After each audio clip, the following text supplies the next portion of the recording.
is with us. I'm Jesse Waters. I'm the director of the Bowers Writers House here at Elizabethtown College.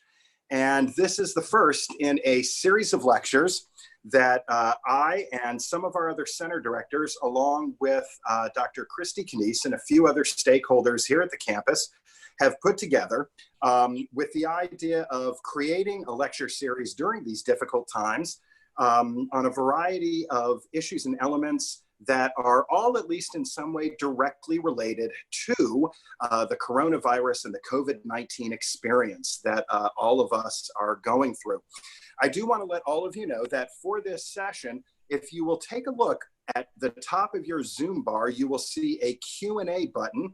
At any time during the presentation, this will enable you to send us moderators a question, which we can then make viable in terms of our Q&A session. We do have, as I may have mentioned, 6 of these sessions coming up over the following month.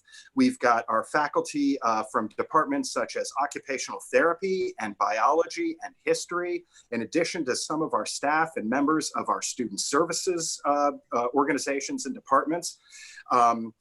We have 5 of these sessions, I'm sorry, not 6. And you can find the details for each of these at the same link on which you found the Zoom link to this presentation. Again, you can use that Q&A button to send a question at any time to the moderators, which we will then use for our Q&A session. So our guest today for our event, The Politics of Contagion, is Dr. Fletcher McClellan. He is a political science professor, a full professor here at the college, and he's been a member of our faculty and our community for over 35 years, serving in many different capacities: dean of the faculty, president of our faculty assembly, in addition to being department chair. His published works have appeared in Political Science and Politics and the Journal of Political Science Education.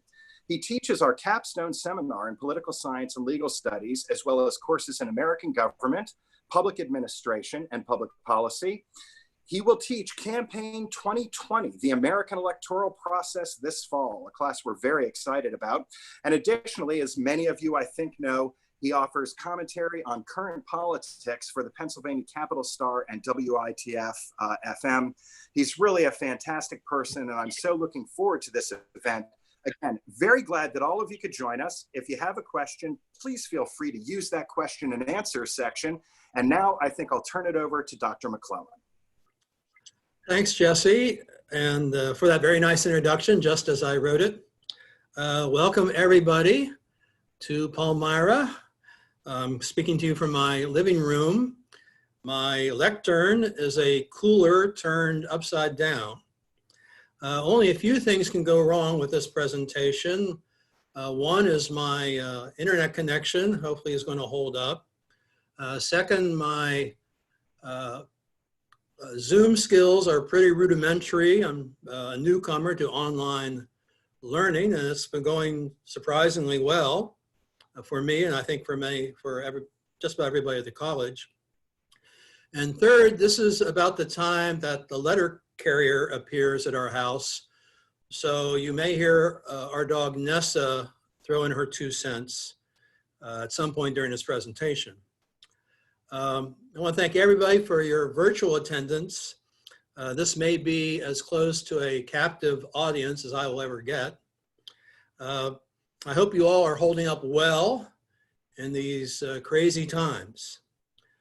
Before I begin, I want to express my sympathy for anyone out there who has been directly impacted by this virus or who has experienced hardship because of the shutdown of normal life.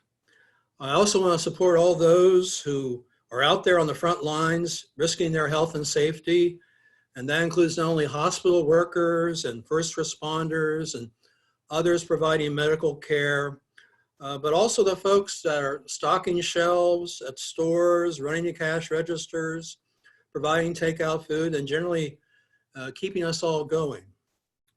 It seems like a luxury to talk politics at a time when there are so many in distress and there's high anxiety everywhere. But that is my profession, and this is an election year. So I want to thank Christy, Brian, David, Kay, Carrie, and everyone else involved in helping me present my slides and comments to you. I look forward to questions and comments when I'm done, which should be in about 100, 110 hand washings from now.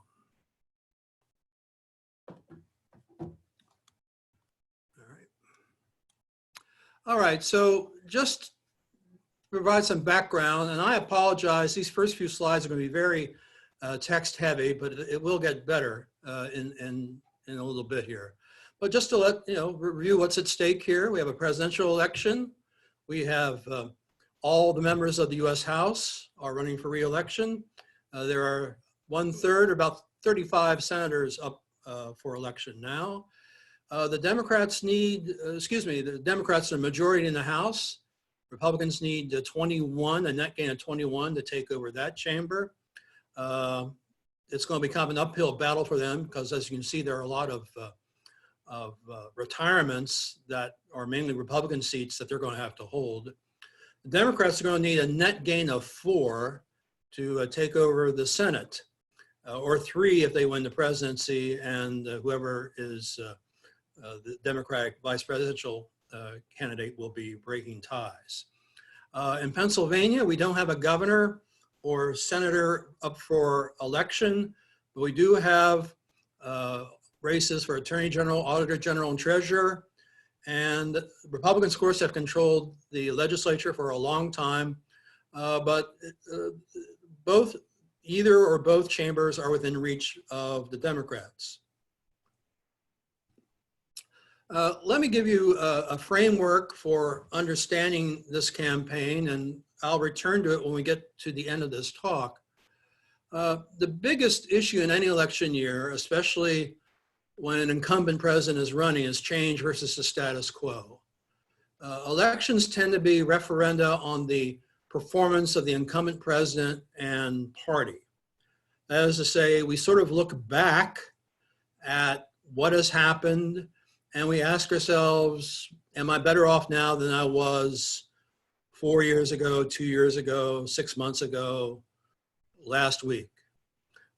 We don't really look ahead. We don't necessarily pay a whole lot of attention to the campaign itself.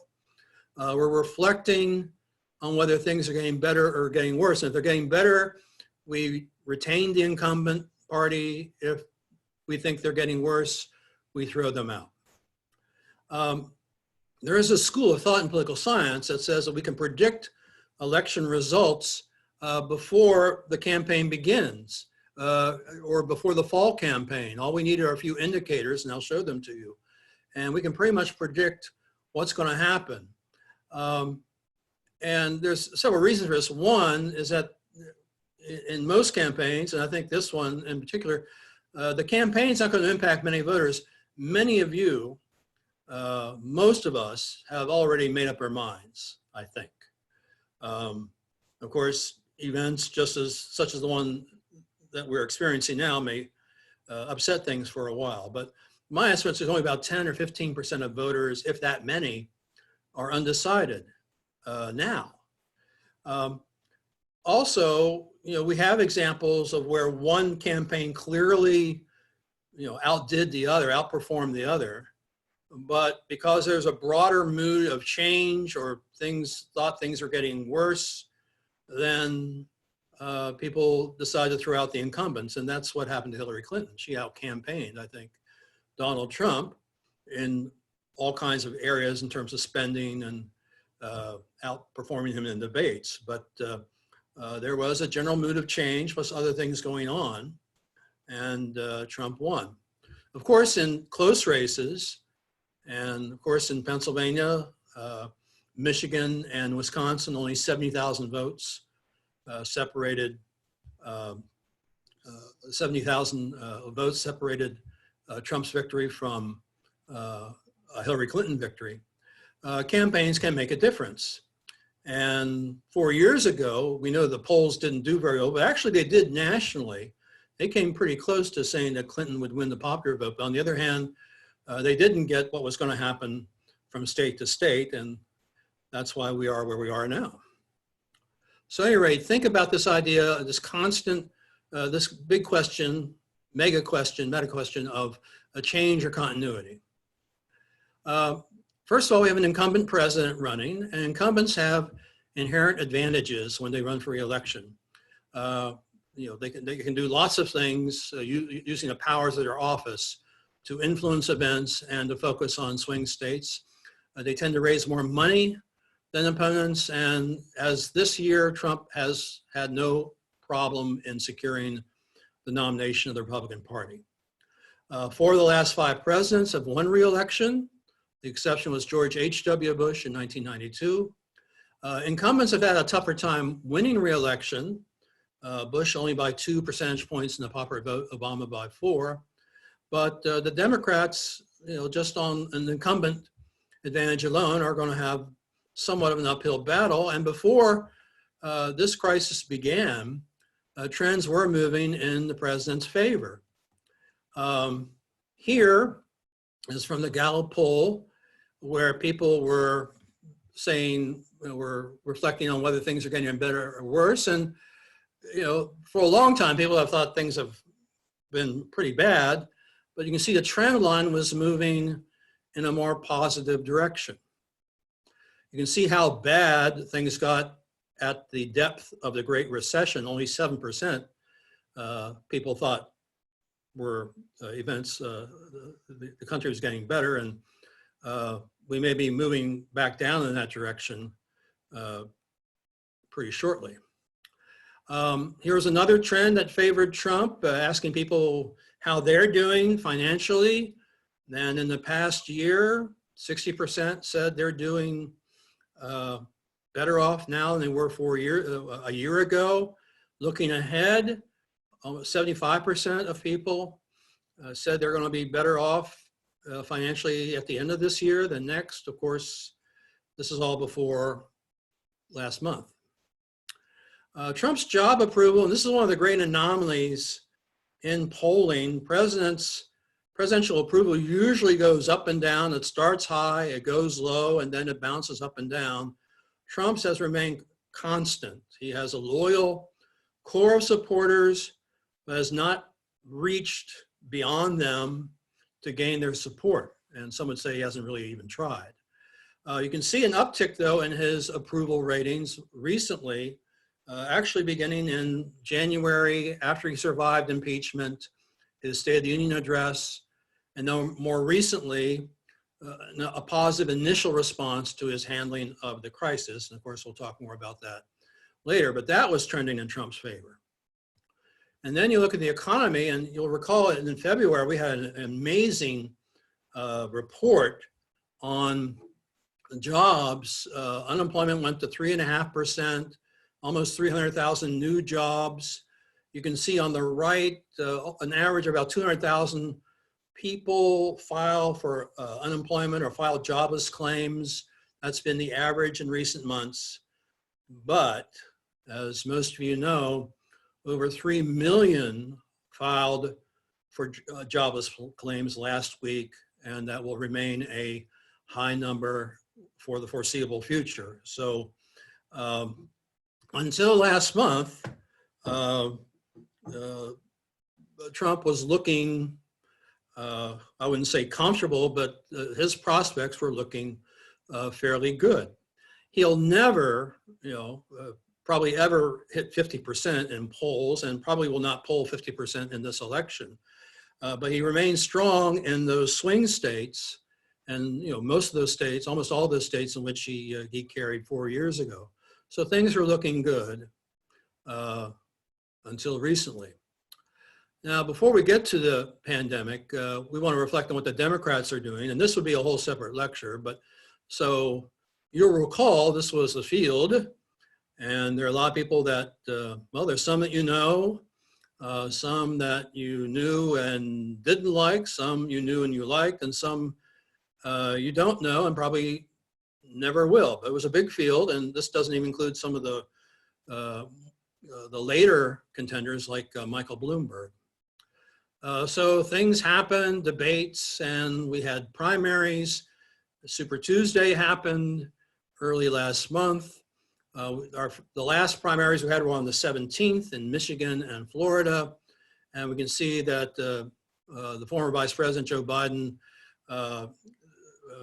established a clear lead over Bernie Sanders. And this is translated now into delegates. Biden has about 300 delegate lead over Sanders. And there's still a bunch of states remaining to vote, but almost all of them have postponed their primaries until June. And so the race is now in limbo. It looked like Biden was closing in on the nomination, officially getting the 1,190 delegates he needed to win the nomination. But with this postponement, the race is frozen. And of course, we know why this race is frozen. There'll be a quiz at the end of this lecture, by the way, if you can identify all these people. I will give you a hint. The woman in the middle is Sophie Trudeau. She's the First Lady of Canada, the wife of Justin Trudeau, the Prime Minister. Once again, we have some very able lectures in the series who will describe more, what this virus is and how it's trending. This is from a couple days ago. You can see, and it's a very busy graph, but the Financial Times is putting out some tremendous graphs, by the way, if you have an opportunity to see that, if you're really following this closely. But you can see our trend line in the US is not yet flattening. We're doubling our death total every 3 days. You can see other countries have flattened considerably. Others, things are just getting started. But as you probably heard last night and earlier today, the administration is predicting a minimum of 100,000 deaths when all this is over, and maybe upwards closer to 250,000. So we have quite a ways to go, it appears. So how has this affected the nomination process? It's postponed the primaries. The primaries that will be scheduled, that are scheduled for June, including Pennsylvania's on June 2nd, may very well ban in-person voting, and we'll all have to go to some form of remote voting, voting by mail. Biden has a commanding lead. Bernie Sanders, as of said yesterday, I'm not quitting. I still have a small chance of winning the nomination. I don't know what he's banking on, something horrendous. The conventions in Milwaukee, the Democrats, the Republican convention in Charlotte, certainly the Milwaukee convention, it looks very doubtful that that convention will be held as a traditional 4-day in-person rally. There may be a virtual event, maybe 1 day or 1 night of speeches. We don't know what it's going to look like. But traditional conventions are unlikely to occur. Trump says, I'm going to have our convention in Charlotte regardless, and things may loosen up by then, who knows, but I wouldn't bet on it. We also have seen effects on campaigning, and you can see that we know that all rallies have been suspended. Of course, we have 3 candidates now who are in their 70s who are in the prime age to be susceptible to serious illness as a result of the coronavirus. Campaigning has now gone all electronic and digital, mainly ads, TV appearances. Candidates are putting together some homemade pieces, web videos, podcasts, virtual town halls. All this, and of course it's only the spring, barely, has given the president a great advantage. He's turned these daily updates on the crisis into campaign events. He went over 2 hours last night. He seems to be enjoying them a lot, even if a number of us are not, or we're seeing like 1 part facts and 9 parts alternative facts. The governors have taken the lead. Andrew Cuomo now, maybe like you, I look forward to President Cuomo speaking every morning and giving a more traditional but heartfelt background on the crisis in his state, which has been the most affected. And so as a result, Vice President Biden has been drowned out, and frankly, and you know, polls indicate that most people are not really enthusiastic about his candidacy, and it's just going to be hard for him to generate enthusiasm from the basement of his home in Wilmington, Delaware. Fundraising is down, and Biden was fairly broke after the primaries, or the primaries thus far. He's on the horn to big donors now, but he doesn't have the big donor base, the millions of people that have contributed to Bernie Sanders' campaign, for example. And Trump, of course, has been accumulating a huge war chest. The campaign is going to be shortened, and maybe many of you think that's a good thing. You know, that there isn't sort of the constant talk about who's winning the election, who's up and down, and that sort of thing. It's competing with these other crises. And pretty much every candidate, whether it's presidential or congressional, statewide, your local representatives, is pretty much on their own. You aren't going to see this sort of joining of, well, in the traditional rally where the presidential candidate gets up and the other candidates for office in that state surround him. It could be done virtually, but it really is become a, you know, every man and woman for himself. Okay, so at any rate, we've gone over, we've given you kind of a framework. We've talked about the, you know, the idea of retrospective voting. We've looked at the advantages that incumbents have. We've talked about the nomination process, what's going on with the Democrats. So let's move on to the general election. And these are the electoral maps. Of course, that's what really counts in presidential politics. On the left is the Obama-Romney map, and the right, of course, is the Trump-Clinton map. And you can see how Trump became president by winning the Midwestern states, Pennsylvania and Florida. These Obama to Trump states will be the swing states, the places where the campaign is going to be fought. And you know, we're almost at ground zero with regards to that. Democrats would like to expand the map to Arizona and Georgia. Republicans think they have a shot at Minnesota, New Hampshire, maybe Nevada.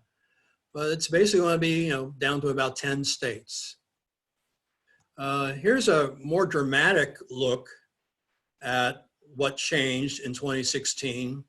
And the dark red or scarlet indicates these are counties that went from Obama in 2012 to Trump in 2016.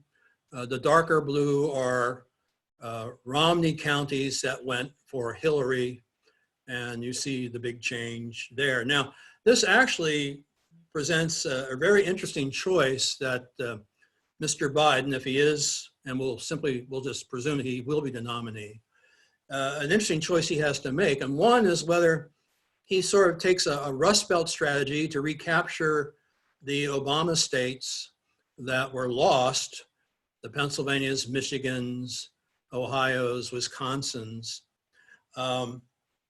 And to do that, and that's mainly appealing more to working class whites, that may influence his vice presidential choice. You might see someone like Amy Klobuchar from Minnesota used for that purpose. He did promise to appoint a woman, so she's a Midwesterner. He could, though, pursue a Sun Belt strategy, which is riskier, but might be the wave of the future. Certainly Florida is there, but thinking about states like North Carolina, Georgia, and Arizona, that could give him what he needs to win the Electoral College, pretty much ignoring, except for a state like Pennsylvania, which is his home state. He never fails to remind us. He wouldn't have to worry about those states very much. And to that purpose, you might see a Kamala Harris be named as his running mate. It's going to be a very consequential choice given the vice president's age. So what are the effects that the COVID-19 virus is going to have on voting? First of all, there's a lot of speculation that somehow Trump is going to figure out a way to postpone this election if it looks like he's going to lose.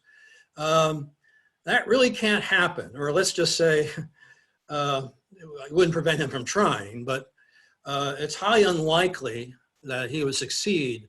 The date for federal elections, the expiration of terms of office is set by law. It would require an act of Congress. And of course, you would need both Democrats in the House and Republicans in the Senate to agree to that. Highly unlikely. And Trump's term will expire, according to the Constitution, on the 20th of January 2021.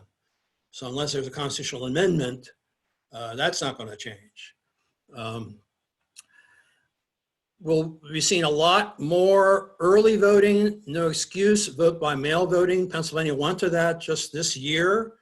So if you ask for a mail ballot no later than 15 days in advance, you'll get it. You can see that much of the country has already done remote voting or have done early voting. And we'll see a lot of it, certainly between now and into the summer with the primaries. We'll see more of it.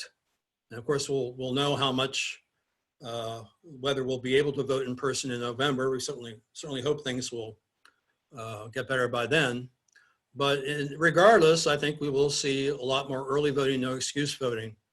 A lot of polling places will change, especially those where there could be crowding and places like senior centers. And this was already going to be a big issue, just the administration of elections anyway. Even before this virus, there were states going to pencil and paper ballots, others using new machines, which seemed to not to be, some of them are not working very well. Security challenges. We may not know the winner of the election night if there's a lot of counting of mail-in ballots and that sort of thing. And all this will vary by state. In California, for example, all you need is have your ballot postmarked by election day, so they don't get around to counting until the Friday after. So it's going to be pretty confusing. I can't tell you, I really have no idea. I mean, experts, I've read experts on this, but there's really no consensus on what the effect of early voting, mail-in voting, if this becomes the dominant form of casting your ballot, what effect it's going to have on turnout. Republicans have been resistant traditionally because anything that facilitates voting, makes voting easier, is going more likely to reach people who tend to be disadvantaged, and whether people of color or poorer people. But even that, I think, is kind of a dubious assumption. Earlier this year, there was a very comprehensive poll of non-voters, and they were asked, of course, this is in February, this is before all hell broke loose. There's a comprehensive poll of non-voters, and it was pretty evenly split as to whether they would vote for a Democrat or for Trump. And non-voters in Pennsylvania said pretty convincingly that they would vote for Trump. So I don't know what there's going to be an effect, but we don't quite know exactly how this will shake out if we go to less traditional forms of voting. The virus has had a profound effect, I think, on the policy agenda, on what the politicians will be talking about. And you can see from the Pew poll there on the right that citizens were inclined, even before 2020, to support more government rather than less government, especially around issues of healthcare, drug addiction, some concern about climate change. Of course, there's a big partisan divide on this. Republicans not favoring more government action, Democrats were, and also some very interesting demographic divisions. Of course, we're now all in on active government. The Congress came up with an enormous multi-trillion-dollar package to deal with relief for those affected in this crisis. More out of this, we're seeing huge holes in the social safety net. And so some of these issues like absence of paid leave, access to health care, food security and education, the digital divide, these have become much more present. And so we very well may be seeing even more attention paid to these issues. Of course, the big issue is going to be jobs, and already there's talk about a fourth relief bill that may focus on infrastructure. On the other hand, and this is sort of arguing against more government, state and local governments, to the extent that they are going to promote some of these issues, they face enormous fiscal challenges. They were looking at balanced budgets and surpluses, and now they're looking at huge debt. And of course, they have requirements, constitutional requirements to balance their budgets. They can't print money or borrow money the way the federal government does. So they're going to be almost bystanders in this process. And also on kind of the conservative side, the Trump administration has taken the opportunity, and as a prudent matter, given how serious the economic difficulty is, business regulations have been loosened, gun sales are up. In some states, abortions are classified as elective surgeries, and so in a state like Texas, there is a ban on all abortions except those that would be really threatening to a mother. And anti-immigrant, anti-Asian feeling. Of course, Trump has been calling this the Chinese virus or the Wuhan virus. All that is rising. So this is active government is certainly going to be on the agenda, but there will also be talking points for both sides going forward. The big issue, I think, in this election, it was going to be before this crisis occurred, and I think it's even more important now. The big issue in this election is going to be leadership. I've always thought this election was going to be about Trump. I mean, not just his policies, but just whether people could see themselves enduring another 4 years of this man in the White House. And now we're seeing him having to exercise leadership during a crisis, and he has gotten somewhat of a small bump in the polls. People seeing him, at least some people seeing him as decisive and acting like a wartime leader. And of course, he's talking to us daily about how great a wartime leader he is. On the other hand, there's increasing criticism of his leadership, and he himself has said that he's not going to take responsibility and that he would give himself a 10 out of 10 for his performance. And this is really challenging him in all the areas where he's weak. He can't attach a nickname to a virus. I guess he could, like he does to politicians. He's been avoiding opportunities to lead. He's been saying now that if we limit the number of deaths to 100,000 citizens, that will be a leadership success. His temperament is blaming others, seems to be concerned about everything else except how people are being affected by this virus. His impatience, his impetuousness, who knows what kind of unilateral action he could take between now and the election, not just addressing the virus, but in any other area. So people will be focusing, and this is very much in line with the change or continuity approach. If they think he's been a good leader over the last 4 years or 2 years or during this crisis, they'll retain him. If they think he hasn't been, he'll go. Of course, all this is being filtered toward through partisan lenses. And actually, you can see that Republicans and Democrats are pretty much unified on a lot of things, which is, I think, kind of encouraging. I think the hospitals have been doing a good job. The states have been doing a good job. Even Congress. But when it comes to opinions about Trump and Pence, there's a big partisan division there. And of course, opinions on the news media are divided. And you can see on specific mitigation issues, people seem to think that the measures that we're taking to mitigate the effect of the virus are pretty good. The biggest difference is on requiring most businesses to close. And as you know, Governor Wolf has gotten into some trouble on this. But obviously there will be partisan differences through this campaign. I have just a couple more slides to go, and then it's going to be time for your questions and comments.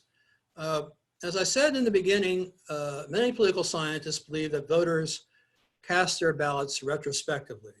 They decide whether or not the incumbent party has done a good job or not. But there are different kinds of indicators about how people look back, whether it's looking at the president's performance, people's views about the direction of the country, whether their own personal prospects are getting better or worse, the direction of the economy.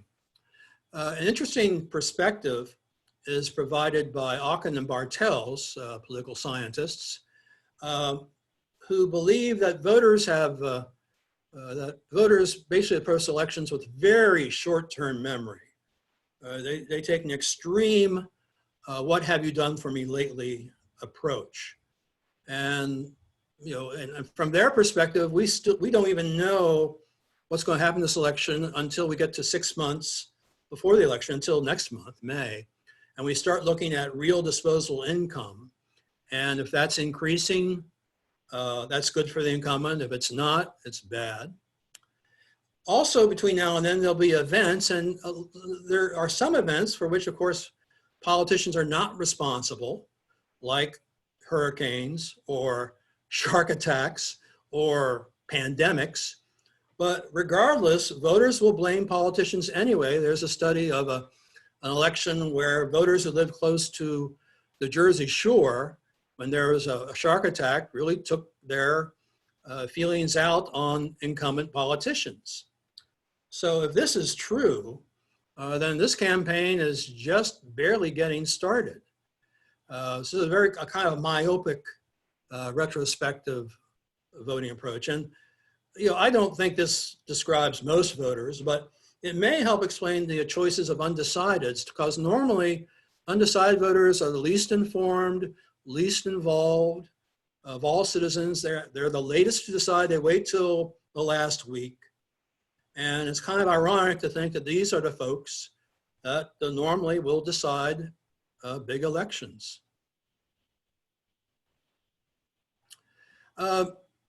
All this panel says is that a lot is going to happen between now and then, lots of known and unknown unknowns.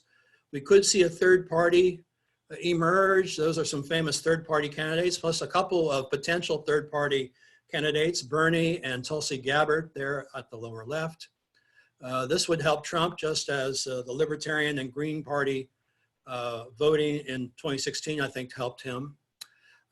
Issues with voting laws and new equipment, interference from Russia and other parties, all that will happen. And the pandemic, this could go either way. The curve may be flattening. Even by the time of the election, there could be a vaccine, for which, of course, Trump will take full credit. Or it could go the other way, where we have a second wave of contagion. And so no one knows. And of course, anything could happen between now and then. So to conclude, I've looked here at 5 elections that were held in the midst of a crisis, and the year and what the crisis was, a pandemic, economic, war, and whether the election changed control of the government from one party or another, or whether there was continuity and the incumbent party remained in power. So you can see in 1918, the last global pandemic, that was during a midterm election. 1932, the Great Depression, this is when FDR won, so there was a change there. 1944, we were still in World War II. We were 3 years into the war. D-Day had occurred several months earlier, and voters opted to keep FDR and the Democrats in office. 68, of course, there were so many things that happened there. You had the Vietnam War, you had civil rights, you had riots, you had assassinations, and in the midst of that, people voted for the Republicans, or at least voted for Nixon to replace Lyndon Johnson. And then most recently, during the Great Recession, voters opted for Obama over the Republicans.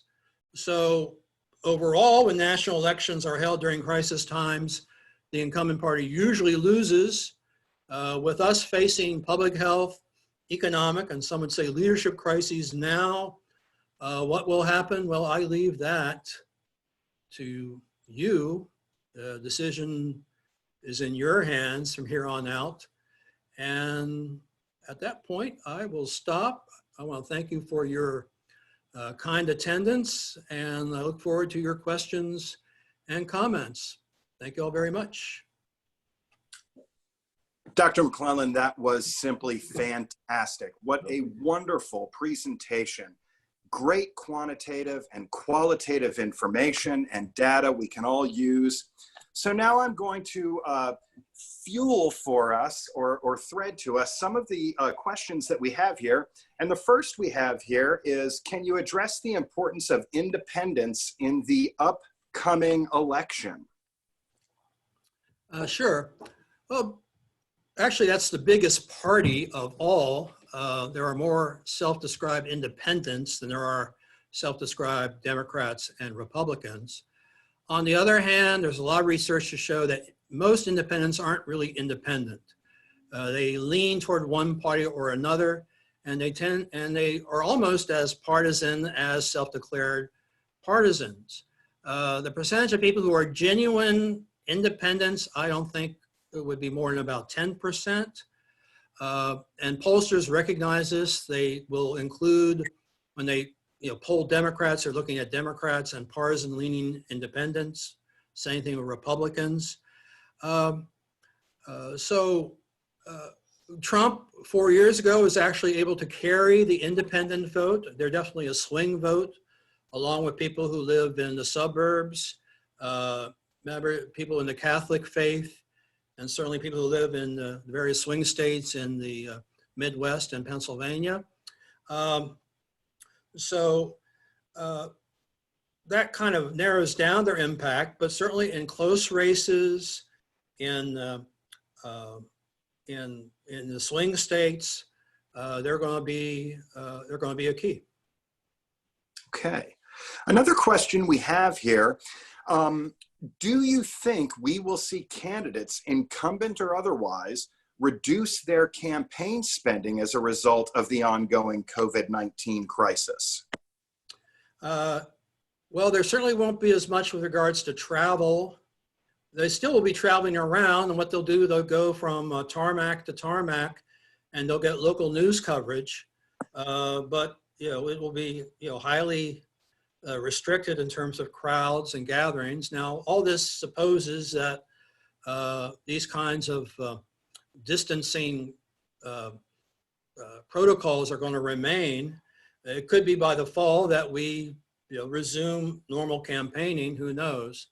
But with the distance protocols in place, it's going to be, the spending is going to be concentrated on swing states, it's going to be concentrated on media, it's going to be concentrated on social media.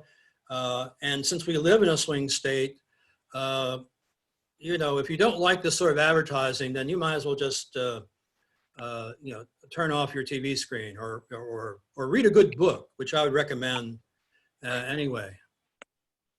Okay. So here's a partially related question. I know that the NIH is saying that there might be another wave of this virus in the fall in that time frame. How do you think the election turnout might then be affected?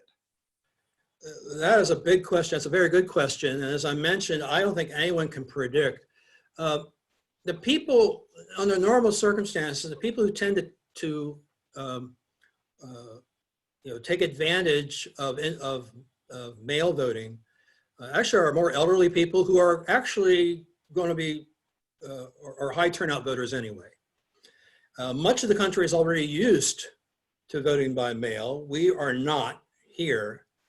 So it's going to be something to get used to. On the one hand, let's put it this way, the states on the West Coast facilitate mail-in voting because they mail ballots directly to voters, automatically. Here, you're still going to have to request a mail-in ballot. You don't need to give an excuse, but obviously not everybody is going to be doing that.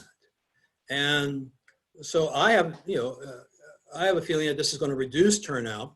We saw in two interesting primaries that happened recently in Florida, where they had mail-in voting and early voting. And this was in March when the crisis was becoming much more visible to us. Their turnout was still pretty high. But then Illinois, which had its primary around the same time, they didn't have early voting or mail voting. It was basically in-person voting, and turnout plummeted. So we'll have a combination of mail-in voting, possibly in-person voting, but once again, that may be a different polling place. That may be less convenient to many people. So, with the second wave, I would have to think with distance procedures and all that, that turnout will be down. And,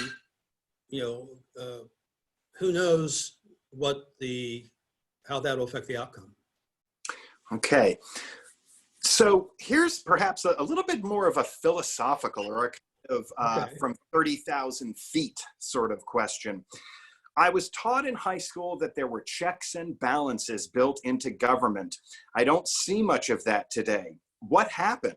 Or maybe we never had good protections in place? Well, there's the ultimate check, of course, is election. And even in the Civil War, we held national elections. We had kind of like a constitutional dictatorship where Lincoln, of course, took a very strong hand in running the war, but still allowed elections to exist and still allowed, Congress to function, and Congress could have used the impeachment check on him.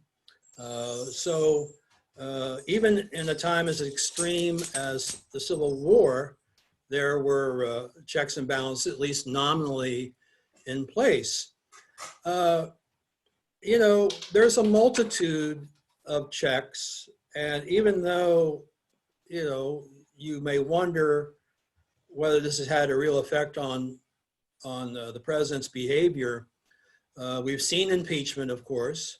We've seen a midterm election where the Democrats took over one part of Congress and then used that power to offer an alternative policy agenda and to impeach the president. I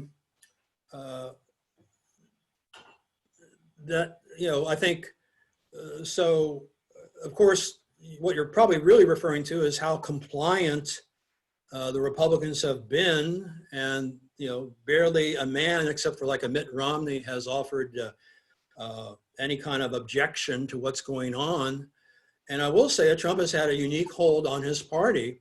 He's basically been able to bring about kind of a cult of leadership. And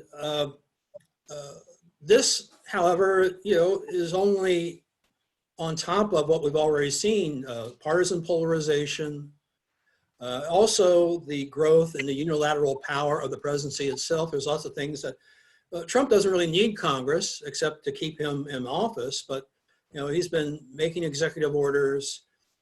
He has commander-in-chief powers. Some would wish he would use more of those powers now in dealing with this pandemic.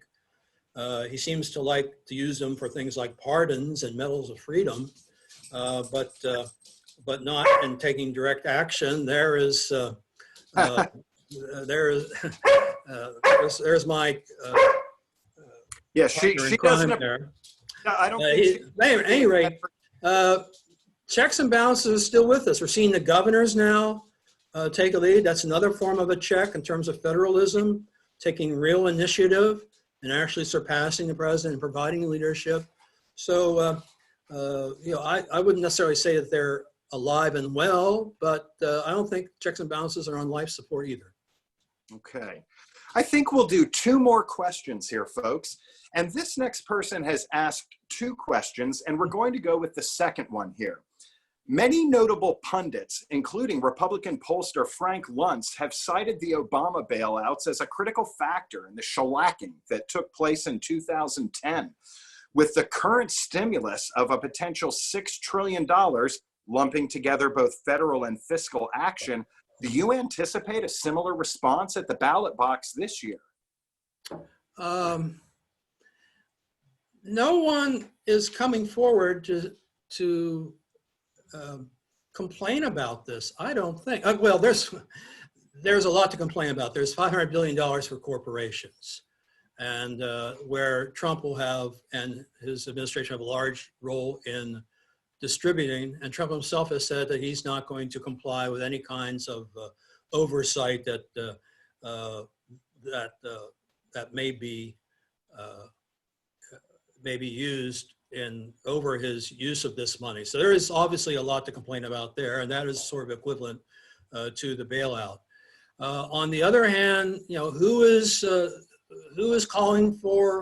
concerned about the federal debt? Nobody. Nobody's concerned about it. Checks will be coming in the mail. Now, they obviously won't be enough, but that doesn't prevent Congress from passing more, from adding to the debt. So I just don't see,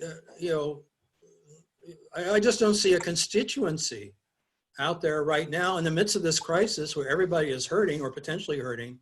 I don't see a constituency that would push back against this. That's a very good point. Well, for our last question here, another sort of overarching question, but I think it might be a really important one to address given the nature of much of the information that you've given us and really your presentation as a whole. Do you think the government could have controlled the spread of the coronavirus? Okay. Well, we can compare our government's performance to that of other countries. Of course, the one that people compare us most to is South Korea. They discovered the coronavirus at the same time we did, and then took instant measures, distancing, mass testing, and as you saw in the chart I provided, and most of you know this, that I wouldn't say they had this under control, but they have it controlled to the point where their healthcare system can handle all these cases, and they have fewer deaths. So that was their opportunity. You've seen news reports. Trump, this administration was warned about possible pandemics, 2017, 2018, a unit in the White House to spot and plan for pandemics was dismantled. It continued through 2019. And then there were warnings in January and February. Of course, recently there's been an excuse has been put out there that impeachment distracted him, didn't quite distract him from going to the golf course or having political rallies. And impeachment, was over February 5th, and he still kind of downplayed the virus for a month. So certainly we could have, I don't want this to be sort of a 100% blame Trump. Right. There are things that happen. The supply chains were disrupted. A lot of our medical equipment is made in China, and they needed it first. You know, our infrastructure for dealing with this sort of pandemic was woefully unprepared. But certainly there were warning signs, red lights, and the ones that really have taken action have been the states. And ironically, you know, if the states succeed in helping to flatten the curve, the credit will go to Trump. You know, they're good efforts. I mean, people will tend to blame or credit the president for you know, what's going on generally, rather than, you know, sort of pinpoint or sort out who's to blame and who's responsible. Sure. Well, Dr. McClellan, let me thank you once again for offering this presentation and engaging with our communities. Just really a fantastic event, really fantastic. I appreciate it. Thank you very much. And let me fun. And let me thank all of you for attending. We're so glad that you could join us for this event. This is something we really felt as an institution we could offer our communities in this particular stressful time. We're so grateful that all of you could join us. And I just have to give a wonderful thanks and a shout out to the folks at our institution in our ITS departments, in our Office of Marketing and Communications, in Student Services, all coming together to make this lecture series happen for our community. As so many of you know, our college's mission is educate for service, but additionally, we serve for education. These lecture series give us an opportunity to reach out to the community in a very unique and distinct way. And again, we're so glad that we were able to offer this and that you all could be a part of it. Now, to let you know, next Wednesday at this same time on April 8th, we'll be offering our next event.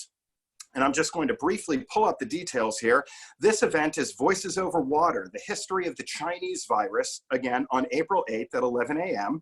This will be with Dr. Jeffrey Bach, the director of our Young Center for Anabaptist and Pious Studies, who's also an associate professor of religious studies here at the college, along with Dr. David Kenley, our director for the Center of Global Understanding and Peacemaking, who's also a professor of Chinese history.